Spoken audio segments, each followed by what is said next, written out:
오늘 하나님께서 우리에게 주신 말씀은 신약성경 야고보서 말씀입니다.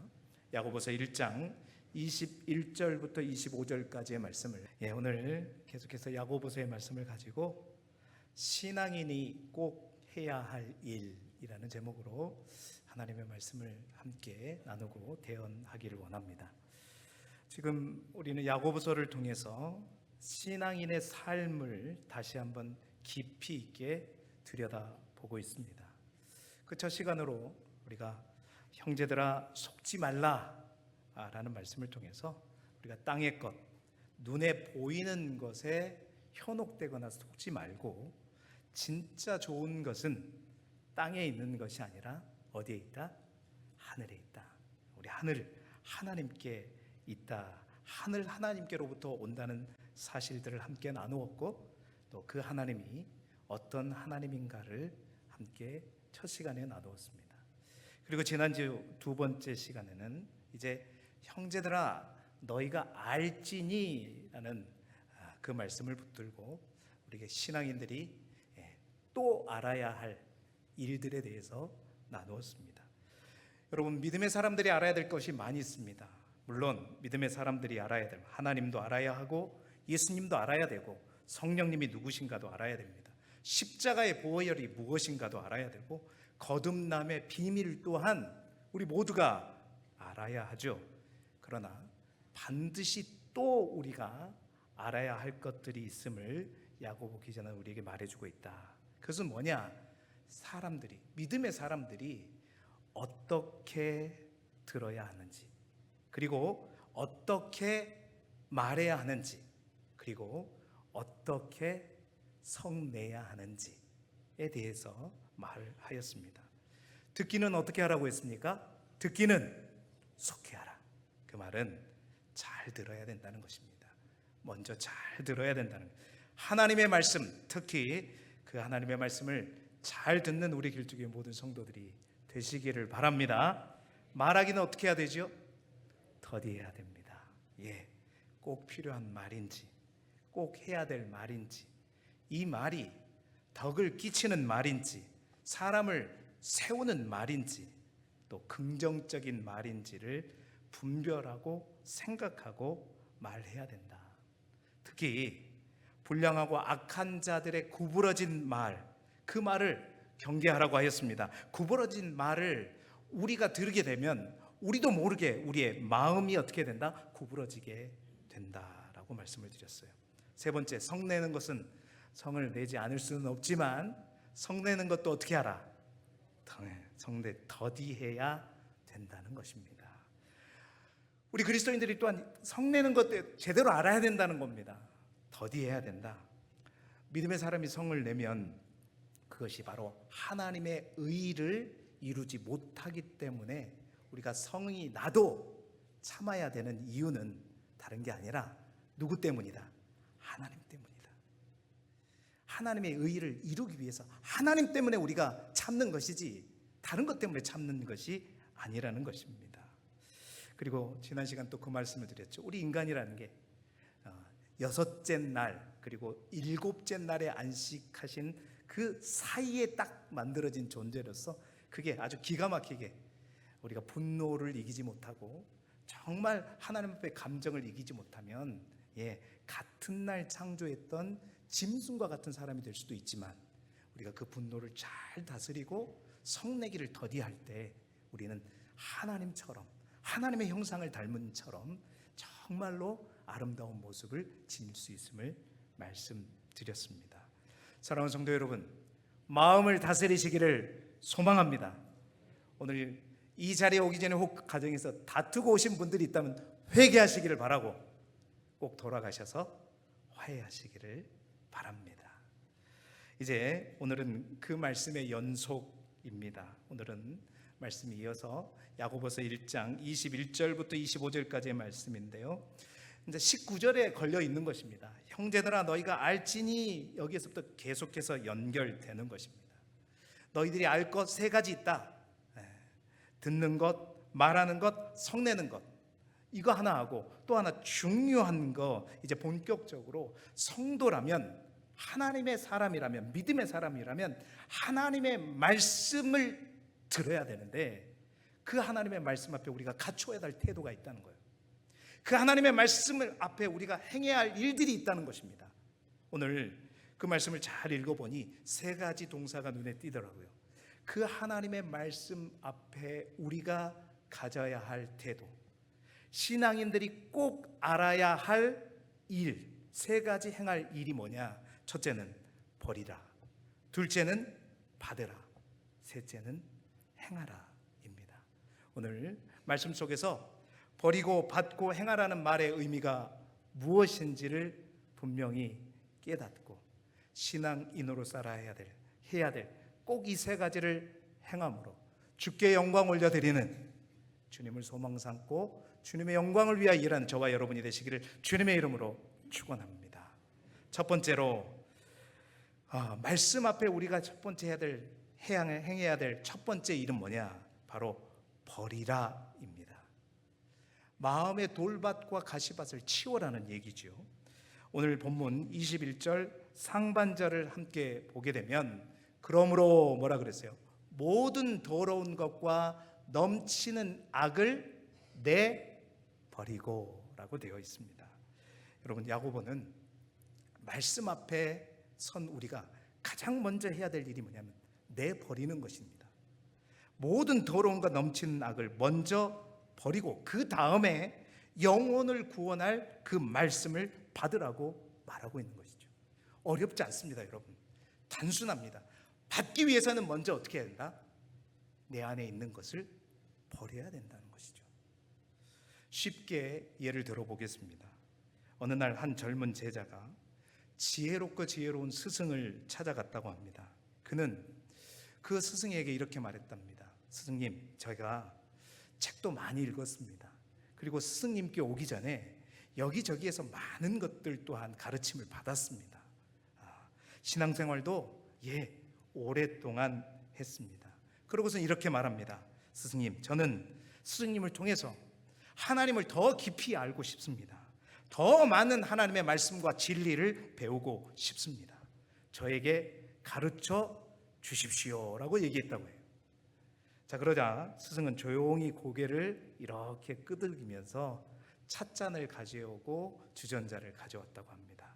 그리고 그 찻잔에 차를 쭉 따르기 시작했다고 합니다. 그런데 이상하게도 그 스승은 찻잔이 이제 가득 찼음에도 불구하고 계속해서 멈추지 않고 계속 차를 붓는 거예요. 여러분, 그럼 어떤 일이 일어나겠습니까? 그 찻잔이 넘치게 되겠죠. 넘치고, 그 찻잔은 넘치고 그 차가 테이블 위에 흐르고, 테이블 위에 온건히 흐르고 난 이후에 결국 바닥까지 그 차가 흘러내리게 된 것입니다. 젊은 제자가 처음에는 고맙다가 어떻게 해요? 당황스럽겠죠. 당황스러워서 스승님에게 물었습니다. 스승님, 이제 그만 부으셔야지요. 찻잔이 이미 가득 찼잖아요. 더 이상 들어갈 공간이 없는데 왜 자꾸만 차를 부으셔서 쏟으십니까? 라고 말했다고 합니다. 그때야 스승이 미소를 지으면서 이렇게 말했다고 하죠. 그래, 바로 그거란다. 네 마음이 지금 저 찻잔과 같구나 라고 말했다고 해요.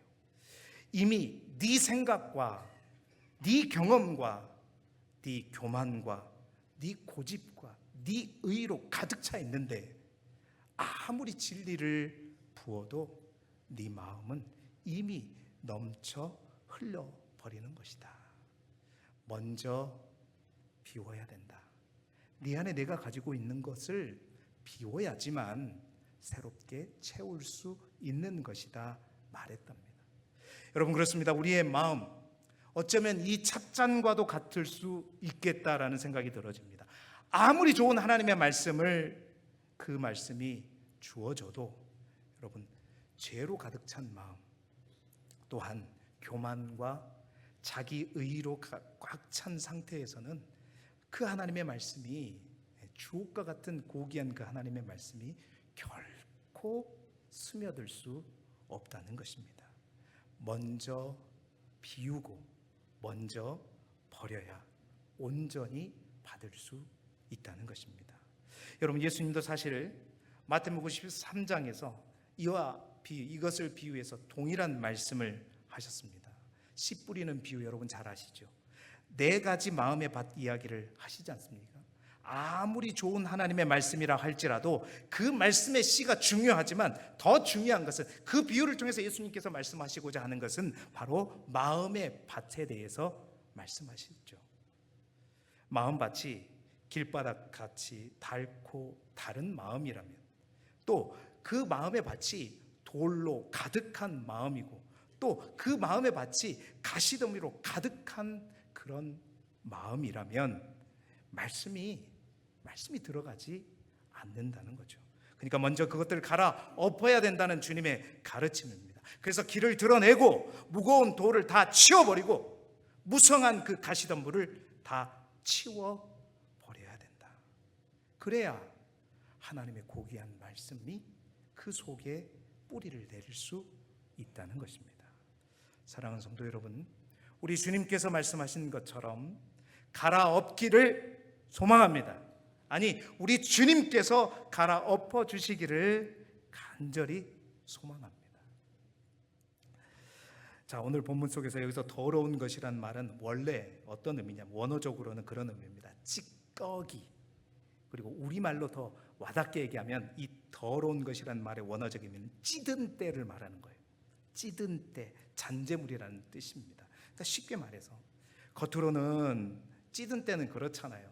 닦아도 잘 닦아지지 않아요. 그러나 분명히 존재하고 있는 때입니다. 겉으로 보기엔 괜찮아 보여도 마음에 쌓인 죄의 잔여물을 말하는 것입니다. 죄가 단순히 일회용 죄가 아니라 죄가 이미 습관이 되어버리는 죄를 말하는 것이죠. 그래서 그 죄가 습관이 되어버렸으니 어떻게 해요? 무감각해진 양심, 그 죄를 지음에도 불구하고 양심의 가책을 느끼지 않습니다. 또한 회개하지 않는 마음, 누구에 대한 뿌리 깊은 그 미움, 시기심, 정욕적인 생각들, 여러분 이것이 바로 찌든 때, 오늘 성경에서 말하는 더러운 것의 의미입니다. 또한 넘치는 악은 그냥 악이 아니라 성경에 넘치는 악이라고 그랬어요. 넘친다는 말은 쌓이고 쌓여야 넘쳐지는 것입니다. 다시 말해서 나도 모르는 사이에 내 마음속에서 끓어오르는 분노, 나도 모르게 끓어오른 미움, 끓어오는 탐욕과 정욕과 시기와 질투, 여러분 이것이 바로 넘치는 악이죠. 이것을 비워야 된다. 여러분, 내버려야 된다, 이 말도 찾아봤어요. 원어적 의미가 뭐냐면 벗다라는 말의 의미입니다. 여러분, 우리가 새 옷을 줘도 아무리 새 옷을 입혀주려고 해도 어떤 사람은 새 옷을 받으면 일반적으로 어떻게 해요? 헌 옷은 다 벗고 깨끗이 씻은 다음에 새 옷을 입어야 되잖아요. 그런데 어떻게 해요? 헌 옷 그대로 그 위에다가 새 옷을 입으면 겉으로 보기에는 새 것인 것 같지만 속은 썩어가고 있는 것이죠. 그래서 사도 바울은 골로새서 3장 8절 9절에 바로 이렇게 얘기합니다. 이제는 너희가 모든 것을 벗어버리라. 곧 분함과 노여움과 악의와 비방과 너의 입에 부끄러운 말이라. 너희가 서로 거짓말을 하지 말라. 옛사람과 그 행위를 벗어버리라. 이 내버리고가 바로 벗어버리라는 말의 의미입니다. 사랑하는 성도 여러분, 오늘 여러분 안에 어떠한 더러운 옷을 걸치고 계십니까? 벗어버리시기를 축원합니다. 먼저 받기 전에 벗어버리고 비워버리고 다 내버려야 된다는 것입니다.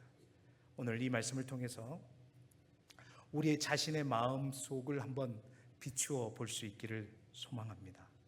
내 마음 안에 버려야 할 찌꺼기는 무엇인가? 내가 계속 붙들고 있는 미움과 원망과 습관적인 죄는 무엇인가?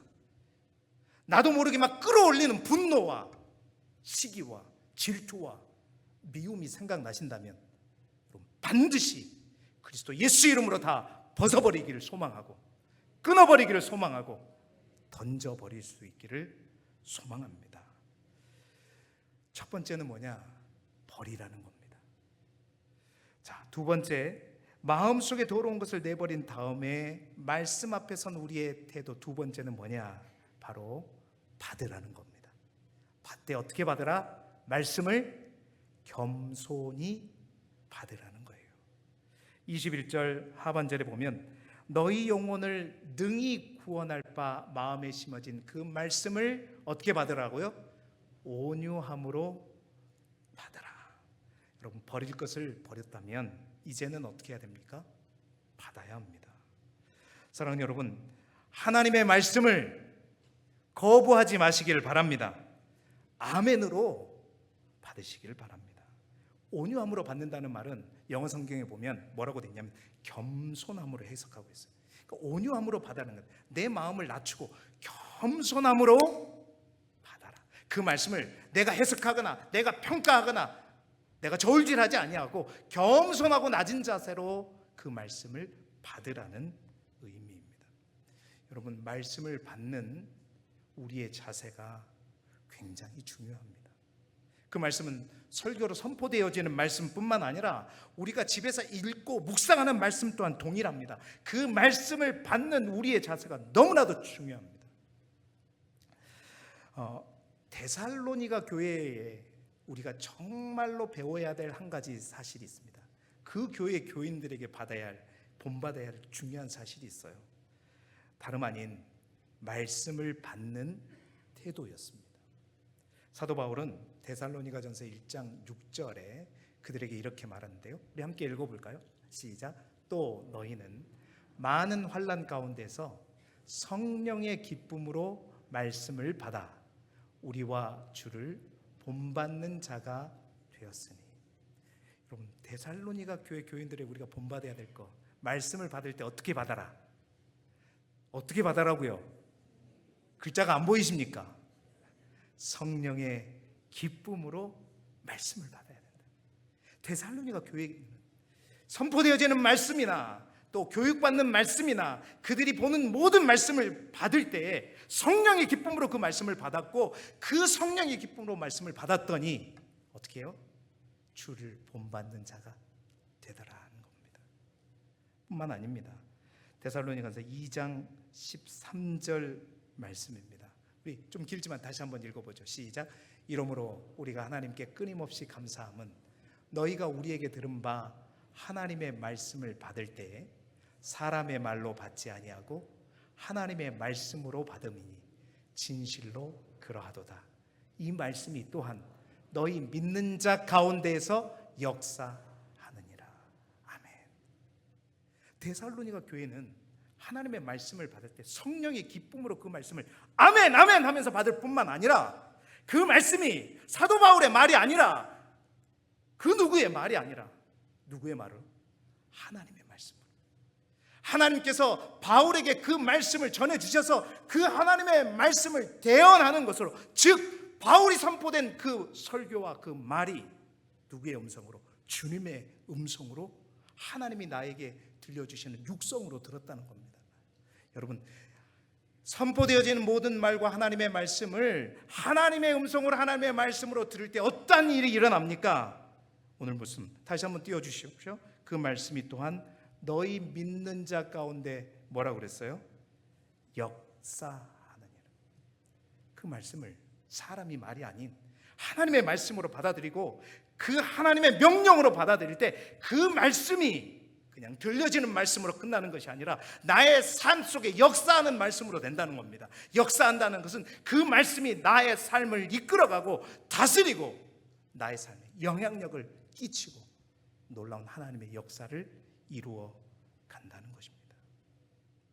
여러분, 우리 교회가 그런 교회가 되기를 소망합니다. 선포되어지는 말씀을 정말 하나님의 말씀으로 받을 때 그 말씀이 우리의 삶에 역사하게 되는 거예요. 그런데 성경을 보면서 우리가 사도행전을 옛날에 묵상했는데 이 데살로니가 교회보다 더 한 단계 높은 사람들이 있더라고요. 데살로니가 사람들보다 이 부분에 있어서 더 한 단계 높은 사람이 있어요. 사도행전 17장 11절 12절 말씀이에요. 자, 함께 읽어볼까요? 시작. 베레아에 있는 사람들은 데살로니가에 있는 사람보다 더 너그러워서 간절한 마음으로 말씀을 받고 이것이 그러한가 하여 날마다 성경을 상고함으로 그 중에 믿는 사람이 많고 또 헬라의 귀부인과 남자가 적지 아니하나. 아멘. 여러분, 데살로니가 교회보다 한 단계 더 높은 교회가 어디다고요? 베레아 사람. 옛날 성경엔 더 너그러워서가 아니고 뭐라고 번역했었죠? 기억나십니까? 더 신사적이다라고 옛날 개역 한글 성경에 돼 있어요. 더 너그러워서 그들은 말씀을 받을 때 어떤 마음으로 받아요? 간절한 마음으로. 따라해 봅시다. 간절한 마음으로. 간절한 마음으로. 그 간절함은 말씀을 듣는 그 자리에서부터 시작된 게 아닙니다. 예배를 참여하기 전부터 시작되는 것이죠. 간절한 마음으로 오늘 하나님께서 나에게 주신 말씀이 분명히 있을 것이다. 간절히 사모하는 그 마음으로 말씀을 받고 저 말씀은 나에게 주시는 말씀이네. 그래서 그 말씀을 그대로 듣고 끝나는 것이 아니라 이것을 그런가 해서 그 말씀을 날마다 그 말씀을 상고하고 기억하고 했더니 여러분 어떻게 됐어요? 그 베레아 사람들은 그 중에 믿는 사람들이 많아지고 헬라의 귀부인과 남자가 적지 아니하더라. 사랑하는 성도 여러분, 우리 모두가 배우기를 원합니다. 우리가 말씀을 기쁨으로 받으면 우리가 주를 본받는 자가 되고, 우리가 말씀을 하나님의 말씀으로 받으면 우리 가운데 그 하나님의 말씀이 역사할 것이고, 또한 간절한 마음으로 그 말씀을 받고 정말 그런지 성경을 늘 묵상하고 말씀과 더불어 살아가게 되면 우리 안에 믿는 자가 많아지게 될 줄로 믿습니다. 우리가 이렇게 말씀을 받으셔야 된다는 거예요. 말씀을 거부하지 마시기 바랍니다. 여러분, 분명합니다. 아무리 여러분 하늘에서 비가 억수로 쏟아진다 할지라도, 여러분 은혜의 비가 쏟아져도 우산 하나 쓰고 있으면 그 비는 다 우리를 비껴가는 것입니다. 오늘 말씀을 받을 때 오늘 데살로니가 교회처럼 베레아 사람들처럼 말씀을 받기를 소망하고, 오늘 우리가 읽은 성경에도 이 야고보는 그러한 말씀들을 온유함으로 받을 때 우리 안에 어떤 일이 일어나는가에 대해서 말해주고 있어요. 아까 데살로니가는 그랬잖아요.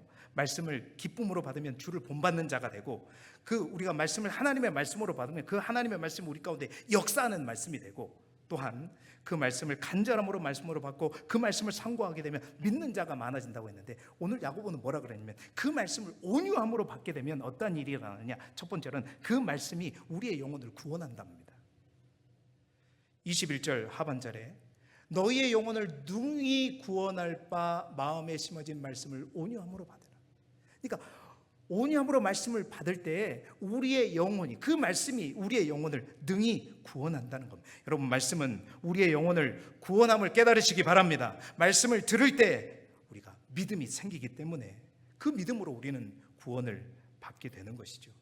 그래서 베드로 사도도 이렇게 말했습니다. 베드로전서 1장 23절에 너희가 거듭난 것은 썩어질 씨로 된 것이 아니요 썩지 아니할 씨로 된 것이니 살아있고 항상 있는 뭘로? 하나님의 말씀으로 되어. 하나님의 말씀이 우리를 거듭나게 한다는 겁니다. 우리의 영혼을 구원한다는 말이에요. 야고보도 그 얘기를 하고 있는 것이고, 또 하나 그 말씀이, 그 받은 말씀이 또 하나 오늘 야고보서에서 말하고 있는 것은 우리의 영혼을 자유롭게 한답니다. 여러분 25절 상반절 같이 읽어볼까요? 시작. 자유롭게 하는 온전한 율법을 들여다보고 있는 자는. 이 말은 뭐예요? 자유롭게 하는 온전한 율법이라고 합니다. 온전한 율법이, 말씀이 우리를 어떻게 하게 한다? 자유롭게 한다. 여러분 아마 젊은이들은 이 말을 들으면서 아마 다 부정할 거예요. 요즘 젊은이들 다 그렇잖아요. 왜 교회 가기 싫어해요? 교회에서 이것도 하지 말고 저것도 하지 말고 이거 하면 안 되고 저거 하면 안 된다고. 그러니까 말씀을 들으면 들수록 우리가 더 속박되는 것 같고 자유함을 잃는 것 같아서 다 교회를 떠나가죠. 많은 사람들의 생각과 반대입니다.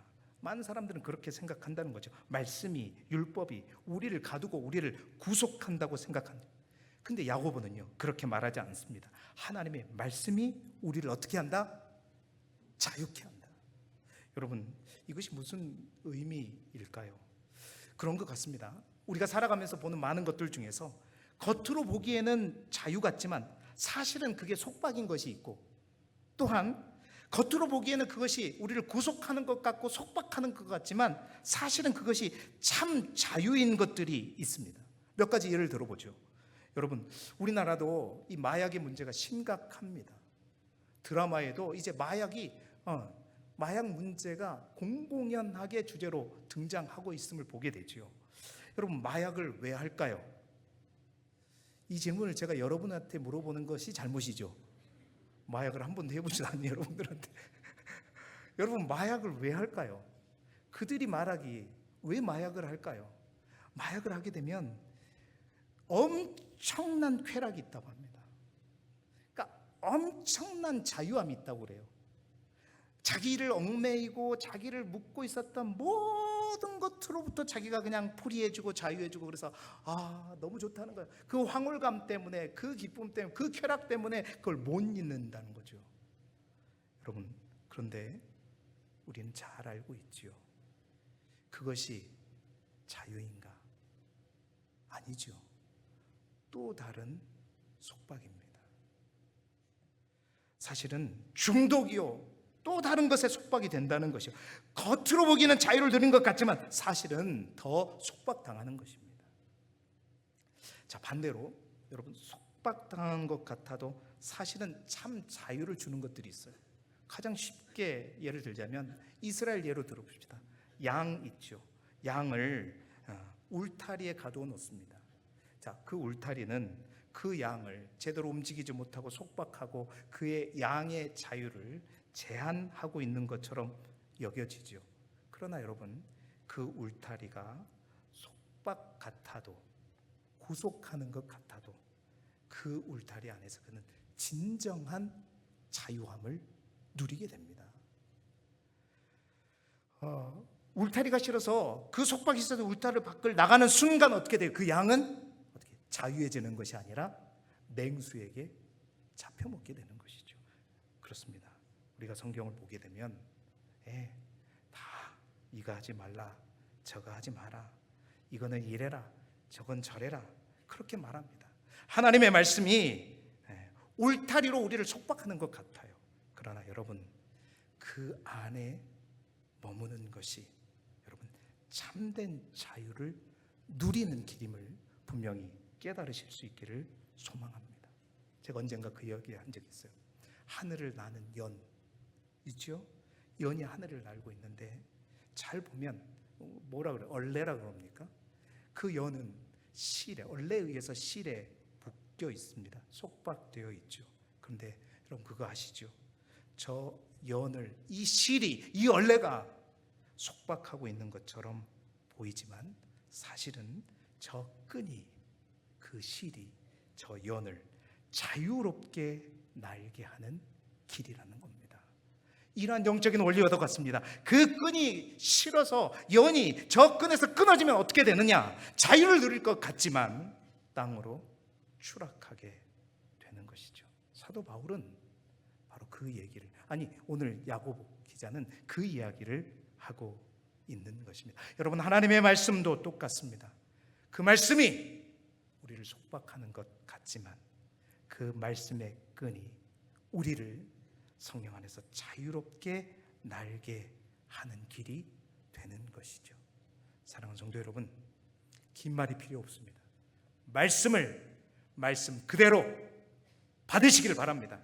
그 말씀은 여러분을 속박하기 위한 말씀이 아니라 그 말씀은 여러분의 영혼을 살리고 뿐만 아니라 여러분에게 진정한 자유를 누리게 할 것입니다. 그 자유를 만끽하고 누리는 저와 여러분이 되길 주님의 이름으로 축원합니다. 자, 그런데 그게 끝이 아니에요. 세 번째 뭐라고 얘기하냐면 행하랍니다. 행하는 자가 복이 있다라고 말합니다. 22절 말씀 우리 같이 화면을 보면서 읽어볼까요? 시작. 너희는 말씀을 행하는 자가 되고 듣기만 하여 자신을 속이는 자가 되지 말라. 여러분, 말씀을 듣기 전에 버리고 버린 다음에 말씀을 잘 듣는 것 중요합니다. 근데 거기서 끝나면 된다 안 된다? 거기서 많이 듣고 끝나면 그것은 뭐가 된다? 자기를 속이는 자가 된다. 여러분 이 말이 무슨 말일까요? 요즘 우리는 설교의 홍수 시대에 살고 있습니다. 정훈 목사보다 더 좋은 설교를 인터넷 한 번만 클릭하면 수많은 설교를 여러분 들을 수가 있어요. 여러분 근데 요즘에 그래서 이제 설교를 여기저기 서핑하면서 설교 듣는 것이 취미인 분들도 많이 있지요. 그런데 여러분 설교를 많이 들으면서 사람들이 착각하는 게 있어요. 내가 설교를 많이 들으면 그렇죠. 내가 말씀을 많이 듣고 있으면 내가 꼭 신앙이 좋은 것처럼 여겨지고 내가 신앙생활을 잘하는 것처럼 여겨진다는 거죠. 근데 그거 오늘 뭐라 그래요? 속지 말라는 겁니다. 속지 말라. 많이 들어서 많이 아는 것이 중요한 것이 아니라 안 만큼 행하는 것, 실행하는 것. 실행하지 않고 머리만 커지고 늘 그 안 것 가지고 사람들을 판단하고 정죄하고, 여러분 그것은 자기 자신에게 뭐 하는 것이다? 속고 있는 것이다 라는 것입니다. 말씀을 듣고 행하지 않으면 아무 소용이 없다라는 말씀을 하고 있는 것입니다. 여러분 제가 누가복음을 강의할 때 누가복음 12장에 있는 말씀을 가지고 예수님의 무서운 말을 제가 소개한 적이 있어요. 어떤 말씀이냐? 누가복음 12장 47절 48절 말씀이에요. 중요한 말이니까 우리 같이 한번 읽어보실까요? 시작. 주인의 뜻을 알고도 준비하지 아니하고 그 뜻대로 행하지 아니한 종은 많이 맞을 것이요 알지 못하고 맞을 일을 행한 종은 적게 맞으리라. 무릇 많이 받은 자에게는 많이 요구할 것이요 많이 맡은 자에게는 많이 달라 할 것이니라. 아멘. 여러분 이 말을 쉽게 적으면 뭐예요? 설교를 너무 많이 들었어요. 너무 많이 알아요. 그리스도인들이 이것들을 행하고 이렇게 행하는 너무 많은 걸 알아요. 그런데 많이 알고, 예를 들어서 10개를 알아요. 이 사람은. 이때 또 한쪽 사람은 2개밖에 몰라요. 하나님의 말씀을 10개를 아는데 하나밖에 행하지 않아요. 근데 이 사람은 2개를 아는데 하나만 행해요. 누가 더 많이 맞는다고요? 맞기 싫은가 보죠?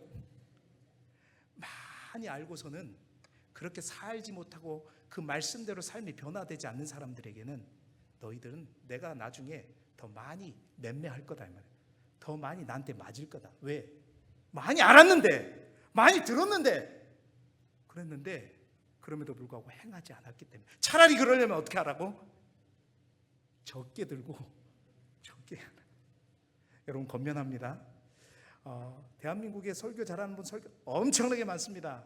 그런데 우리 길쭉교회 많은 성도님들은 길쭉교회 정훈 목사의 설교를 가장 많이 들으시기를 바랍니다. 언제까지? 그 말씀대로 살아질 때까지 하나를 제대로 들어요. 이게 하나님께 덜 맞는 길이라는 말씀이 이 말씀이라는 거예요. 제가 그렇게 전했었습니다. 여러분 많이 아는 것이 내가 신앙생활 잘하는 게 아닙니다. 속는 겁니다.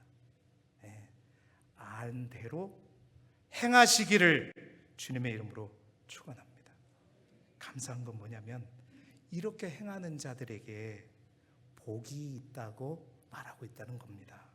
25절 하반절 뭐라고 하세요? 듣고 잊어버리는 자가 아니요 실천하는 자니 이 사람은 그 행하는 일에 뭘 받으리라? 복을 받으리라. 사랑하는 여러분, 복 받으시기를 바랍니다. 여러분 그 복이 어떤 복일까요? 예수님은 바로 그 복에 대해서 이렇게 친절하게 설명해 줍니다. 마태복음 7장 24절 25절. 그러므로 누구든지 나의 이 말을 듣고 행하는 자는 그 집을 반석 위에 지은 지혜로운 사람 같으리니 비가 내리고 창수가 나고 바람이 불어 그 집에 부딪히되 무너지지 아니하나니 이는 주추를 반석 위에 놓은 까닭이에요. 여러분 그 복은 다른 복이 아닙니다. 오늘 말씀은 예수님은 분명히 우리에게 말하고 있습니다. 다른 게 아니에요. 예수님을 잘 믿는다고 해서 인생에 비바람이 없느냐? 그렇지 않다는 겁니다. 예수를 잘 믿든지 제대로 믿지 않든지 간에 모든 사람들에게는 비바람이 있습니다. 그런데 그 말씀을 듣고 행하는 자에게 주는 복은 그 비바람과 환난과 역경과 고난이 올지라도 그가 지은 집이 그 비바람에 쓸려가지 아니하고 무너지지 아니하고 쓰러지지 않는다는 것입니다. 흔들리지 않는다는 것입니다. 사랑하는 여러분, 그렇습니다. 우리의 집을 반석 위에 지으시길 바랍니다. 오늘 이 말씀을 쭉 이렇게 보면, 야, 목사님, 내가 예수 괜히 믿는 것 같아요. 예수 믿는 게 이렇게 어려울 줄 몰랐어요. 여러분, 근데요, 오늘 분명하게 말씀드립니다. 오늘 초신자들에겐 죄송하지만 예수 믿는 거 쉬운 게 아닙니다. 우리가 예수 믿고 구원받으면 모든 걸 다 이룬 것 같죠? 아니요, 그것은 시작일 뿐입니다. 예수를 믿는다는 그 길은 좁은 길일 뿐만 아니라 자기 십자가를 지는 길입니다. 여러분, 로마에 기독교가 국교가 되기 전에는 예수 믿는다는 것은 곧 죽음을 각오하는 문제였습니다. 그만큼 예수를 믿는다는 것은 쉬운 일이 아닙니다. 어렵고 힘든 일이에요. 여러분, 혹 내가 예수 믿는 게 너무 즐겁고 나는 맨날 예수님께서 하나님께서 주신 복만 받고 막 이렇게 신앙생활하고 있다고 착각하시면서 살아가고 있다면 둘 중에 하나입니다. 내가 영적으로 아직 어린아이든지 아니면 내가 믿음의 집을 모래 위에 짓고 있든지. 여러분, 모래 위에 집을 지면 쉽습니다. 집 한 채 만드는 거 모래로 집 지어 보십시오. 그냥 금방 뚝딱입니다. 내가 원하는 대로 쉽게 지을 수 있어요. 반석 위에 집을 짓는다? 여러분, 돌 위에 집 지어본 적 있으십니까? 겁나게 어렵습니다. 전라도 말로 겁나게 어려워요. 못 하나 받기도 어려워요. 여러분, 신앙생활은 혹 내가 너무 신앙생활에 너무 편하고 너무 좋고 행복하고 그렇다 하면 여러분, 그걸 바랄 게 아니라 신앙생활은 어려운 겁니다. 세상 모든 사람들이 가는 큰 길, 넓은 길로 가는 것이 신앙생활이 아니라 우리 주님이 가신 좁은 길로, 십자가의 길로 가는 길이 신앙생활입니다. 혹 내가 내 신앙의 집을 쉽게 모래 위에 짓고 있어서 내 신앙생활이 편하고 좋은 것만 바라보고 있는지 혹 착각하지 마시고, 혹 여러분 신앙생활에 나는 예수를 믿어도 왜 이렇게 어렵고 힘든 일이 계속, 여러분 잘 짓고 있는 것입니다. 제대로 짓고 있는 것입니다. 그 가운데서도 더 열심히 하루하루 지어갈 때 여러분, 그 집을 통해서 하나님의 역사가 반드시 이루어질 것이고, 어떠한 비바람과 고통과 환난이 올지라도, 이 마지막 때를 당할지라도 무너지지 않는 집이 될 것입니다. 사랑하는 성도 여러분, 주의 말씀으로 날마다 우리의 인생을 아름답게 집을 지으십시다. 먼저 버려야 합니다. 그리고 겸손하게 받아야 합니다. 그리고 받고 끝나지 말고 받은 대로 우리의 삶을 바꾸어 가십시다. 그래서 정말 우리의 집을 통해서 하나님이 역사하시는, 주님의 몸된 교회에 하나님이 역사하시는 우리 교회가 되기를 그리스도 예수 이름으로 축원합니다.